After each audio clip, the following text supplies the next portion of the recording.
কিন্তু আবার মানে মেও তন্দুরি মেও দিয়ে এই মোমোটা ফ্রাই করে খেয়েছি। খেতে কিন্তু অসাধারণ, মানে দোকানের মোমো কিনা বাড়ির মোমো এটাই বোঝা যাচ্ছিল না, এত ভালো লাগছিল। আর ফ্রাই মোমোটাও দারুণ লাগছিল, ক্রিস্পি লাগছিল। এটা আমি আমার হাজব্যান্ডের জন্য রেখেছিলাম, যেহেতু উনি ফ্রাই মোমোটা বেশি ভালোবাসে। তো উনিও খেয়েছে, আমরাও খেয়েছি, অসাধারণ হয়েছিল বিশ্বাস করুন। বাড়ির হাতের রান্নার টেস্টগুলো একটু দোকানের থেকে একটু আলাদা হয়, কিন্তু টেস্টটা কিন্তু দোকানের থেকে বেটার হয়, তাই না? আমার ছেলেও কিন্তু এটা খুব ভালোবেসে খেয়েছে, ও দুই পিস খেয়েছে।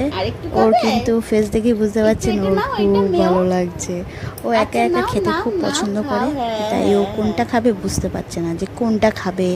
1 2 করে এরকম, এইটা না এইটা, এটা না এইটা, এই হিসাবে মানে ও দেখছে। না না না, এটা না, এটা না, না।